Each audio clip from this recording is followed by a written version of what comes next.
Okay, our second video that we'll be working our way through just now is looking at another two of the causes of the emergence of the Cold War up until 1955. First of all, the nuclear arms race, and then secondly, disagreements over the future of Germany. So what you'll probably remember from the end of our last video is we left it with the Potsdam Conference of July 1945, where the Japanese government was still fighting on alone after the defeat of Germany, was issued a very what appeared to be a very clear ultimatum. They were told to surrender or else face utter destruction. Now, the Japanese did not surrender. The result was that the Americans dropped two atomic bombs, both in August 1945 on the Japanese mainland. First of all on Hiroshima, and secondly on Nagasaki. Now, in terms of the Second World War, this had the desired effect. It led to the Japanese unconditionally surrendering, and the final peace agreement was signed at the beginning of September 1945. Where this fits into our story of the emergence of the Cold War is the fact that although the Japanese were told they'd face utter destruction, there's no clear discussion amongst the wartime Grand Alliance of what this might imply. The Americans had secretly been developing atomic weapons. They had shared this knowledge with the British, but not with the Soviets. So officially, Stalin was unaware of what was going on. In reality, he had been told, as there were communist spies in the United States who were passing over the information to him. The result of the weapons being used, and bearing in mind they had spectacular destructive power, was they absolutely terrified Joseph Stalin. He realized that his country was now virtually defenseless in the face of the Americans who had atomic weapons. This led to the nuclear arms race. Stalin was desperate, as we said, to acquire nuclear weapons, and he acquired his first atomic bomb in 1949. Now, what this simply did was heralded an arms race where each side, the United States and the Soviet Union, invested huge amounts of time and effort and money into producing more and more powerful weapons. Initially, it was all to do with the size, then numbers, then various delivery systems. The first atomic bombs were dropped by planes, but then they developed submarine launched nuclear missiles. And then, as the 1950s developed, they developed nuclear missiles that could be fired using rockets, intercontinental ballistic missiles. And this would tie in with the space race. The other development we had in 1952 was the Americans developed an even more potent type of nuclear technology in the hydrogen bomb. The Soviets caught up far more quickly, and they developed their own hydrogen bomb in 1953. So what we're really seeing is the nuclear arms race is an integral part of how the Cold War was developing in the first decade after the Second World War. Now, concurrent with all of this was the fact both sides were trying to assess the plans of the others. President Truman in the United States was heavily influenced by his deputy chief of mission in the US Embassy in Moscow, a man called George Kennan, who sent a long briefing document. It's been nicknamed the Long Telegram, where he basically said that he thought that the Soviets would be willing to use force to keep expanding the area they controlled and the area they started to establish communist governments in. And the only thing that could be done would be to use force to stand up to them. And this led Truman to adopt the so-called policy of containment. In other words, he was determined to stop the spread of communism throughout Europe and the wider world. If we look at the map here, this shows quite accurately where the Red Army was in the east of Europe at the end of the Second World War. You see that they have seized the eastern part of Germany, the whole of the state of Czechoslovakia, Hungary, Romania, and Bulgaria. And also, you'll notice that we have got Yugoslavia, so it forms the modern day states of Slovenia, Croatia, Serbia, and Bosnia and Montenegro, and then just to the south again, Albania. these were communist states, but not under the direct control of the Soviet Union. And then to the west, we had the democratic zone. Okay. After the Second World War, what the Soviets did very, very effectively was establish communist regimes in the various countries they occupied. Now, we looked at the establishment of a communist party in Poland in 1945. They did the same in Czechoslovakia in 1948. East Germany, which I'll just indicate, had a communist government, as did Hungary, Romania, and Bulgaria. This, of course, was worrying to the West. And a man who really saw what a huge threat in Eastern Europe was the former British Prime Minister Winston Churchill. Now, after he lost power, he in the general election in 1945, he turned to a new money-making scheme. And this was writing books. He'd published a book on the Second World War, a multi-volume book, and in 1946 he was in the United States promoting his book. And in March 1946, he was at the University of Fulton in Missouri, and he talked about the idea that it seemed that a metaphorical iron curtain had spread from the Baltic all the way down to the Adriatic Sea. And this turn of phrase was picked up by the Americans. Churchill um, clearly encouraged his American allies to stand firm against what he deemed to be the Soviet threat, and this again would help to influence President Truman. Another bit of terminology that we'll use, we've talked about the Iron Curtain. All the regions to the east of the Iron Curtain has been collectively known as the Eastern Bloc. Please note the spelling at the top of the screen. I haven't missed out a K. It is BLOC. So these were the areas under communist domination in Eastern Europe. Now, the fear of the Americans was that communism would spread throughout Western Europe. What you've got to remember is, although Britain and France and Italy were now freed from the threat of Nazi Germany, their economies were in ruins. So the Americans came up with a plan to stabilize the economies of Western Europe, so-called Marshall Plan. George Marshall was he's a former American general. He became the Secretary of State for America and also the Secretary of Defense. Okay. And we'll shortly be learning about the so-called Marshall Plan. This bolstered the Truman Doctrine. Now, the Truman Doctrine was simply the American policy that was named after their president that said that they would provide financial and military aid to democracies that were struggling to fight against outside intervention, or in other words, communism. So this was the driving doctrine or ideology of the Americans at the time. The financial aspect of this, as I mentioned, was the Marshall Plan. This came in 1947. What the Americans said was that they would provide cash to any country that was willing to uphold democracy. Now, they annoyed the Soviets because they offered this to the countries behind the Iron Curtain. Unsurprisingly, Stalin and the Soviets were unimpressed. They wouldn't allow any of the countries to take this money. They referred to the whole scheme as being dollar imperialism, whereas Winston Churchill, backing his former ally, he described it as the most unselfish act in history. Now, what this graphic shows here is the amount of money that various European countries received as a result of Marshall aid. We see the lion's share went to the United Kingdom, but also to France. What you may not be aware of is in post-war France, the Communist Party received huge support in their general elections, and they also won, or almost won.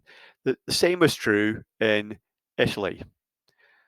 If we're looking at West Germany, the western part of Germany, the Netherlands, Holland, and Belgium, the whole idea here, along with the other countries that received Marshall aid, was to build up the economies, provide jobs, and say to the average man or woman in the street that multi-party democracy and capitalism were a really great way of life and they should be supported, rather than thinking, oh, well, maybe socialism, communism would be a better alternative.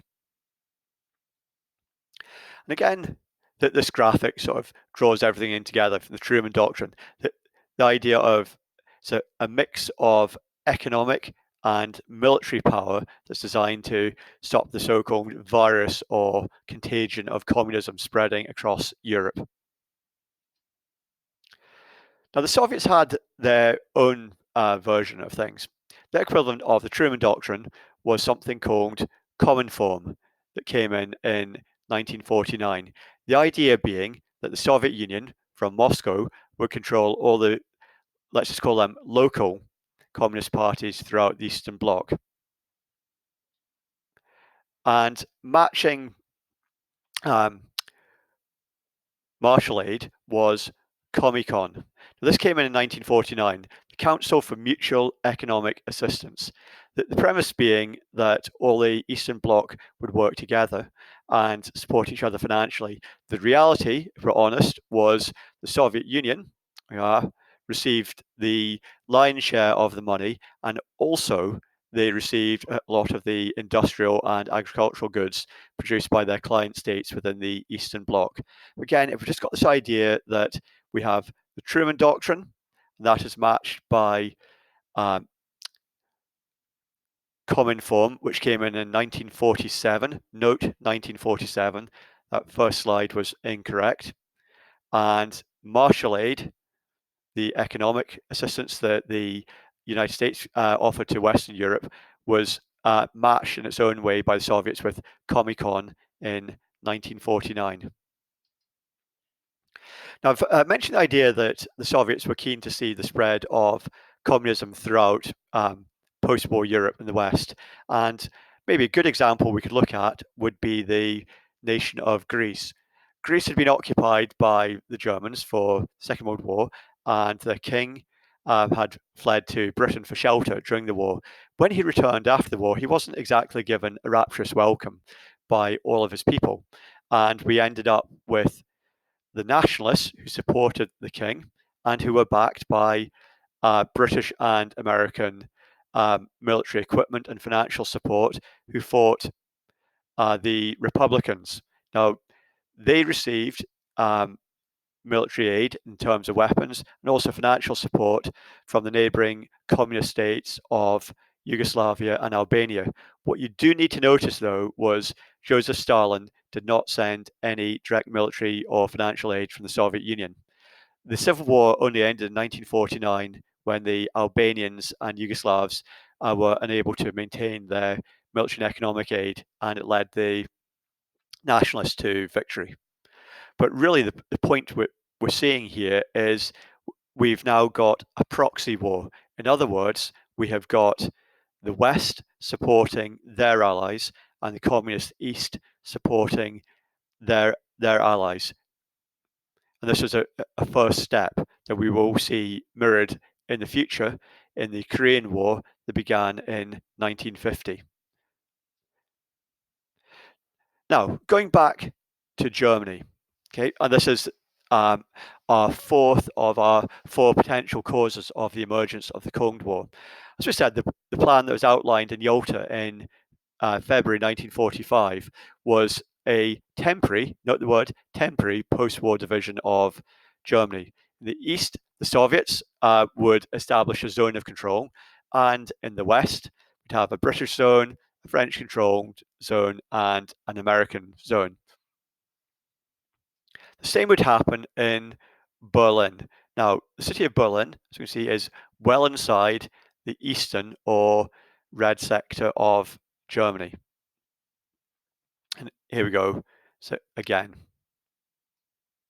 Now, within Berlin itself, it was to be similarly subdivided. You'd have an eastern zone controlled by the Soviets and West Berlin controlled by the powers of France, Britain, and the United States. Now, in West Berlin, a huge amount of money was thrown at it to help rebuild it. It had local democratic elections, and it ran a fully fledged um, capitalist economy. The Eastern Zone had been systematically pilfered by the Soviets. Stalin's view at the end of the Second World War was Germany needed to be punished for all the havoc it had wrought over his country.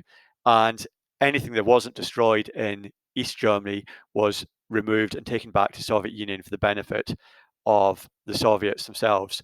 So if you looked at the city of Berlin in the years after the Second World War, it was a city of very stark contrast, an increasingly prosperous Western zone and a very dilapidated Eastern zone.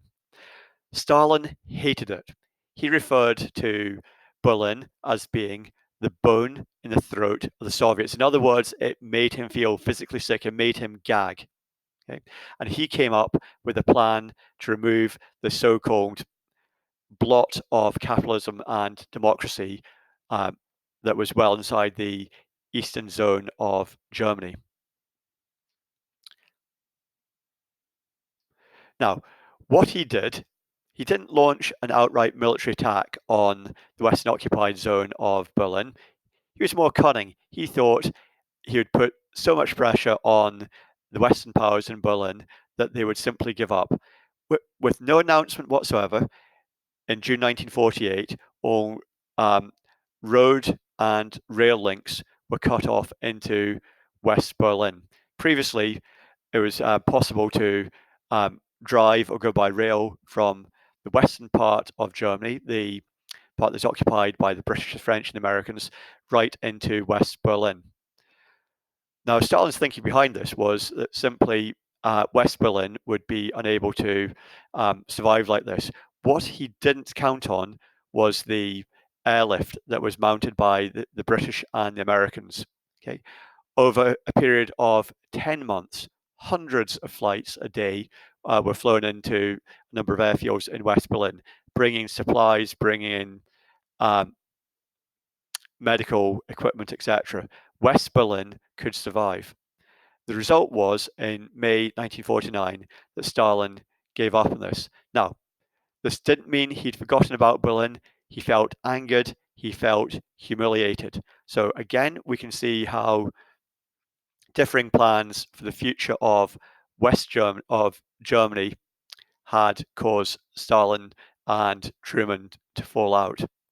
What Stalin was worried about was a strong West Germany and potentially a strong reunited Germany that had the backing of the West. His constant fear was of a fascist or Nazi revival. Matters weren't helped when former Nazi politicians, as part of the rehabilitation process, were given positions of responsibility within the administration in the western part of Germany. And similarly,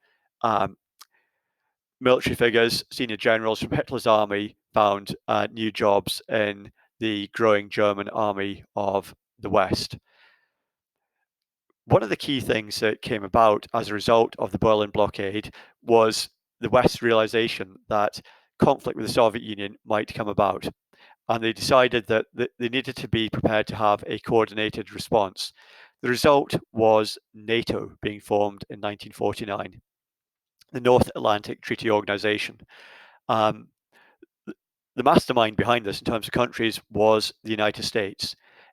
The idea being that if one country was attacked, the remaining countries would spring to each other's aid to fight against a red threat. A number of years down the line, in 1955, the Soviet Union ordered the formation of the so-called Warsaw Pact. This mirrored the NATO military alliance, and it saw the Soviet Union giving military direction to its client states in the Eastern Bloc. Okay, so that they had a common doctrine that came out of the Soviet Union and common operating procedures and weapon systems. Okay, so across either side of the Iron Curtain now, by 1955, we have two distrustful, fearful, well-armed military alliances. Um, and both these alliances had atomic weaponry. Now, that is the end of our second video. So we've covered, just to recap, 4 of our 5 main causes of the emergence of the Cold War up until 1955. We have looked at ideological differences between the United States and the Soviet Union. We looked at tension within the wartime Grand Alliance during the Second World War. We've looked at the nuclear arms race that emerged after the dropping of the atomic bombs on Japan in August 1945, and also the tensions that were caused over disagreements over the future of a post-war Germany, with the West wanting um, a confident, democratic, united capitalist country, and the Soviet Union wanting to keep Germany downtrodden, wanting to remove any possibility of a future military threat. We have one more area to look at, the so-called crisis over Korea. But well done so far. We've looked at 4 of the 5 areas, and we'll look at the 5th one soon.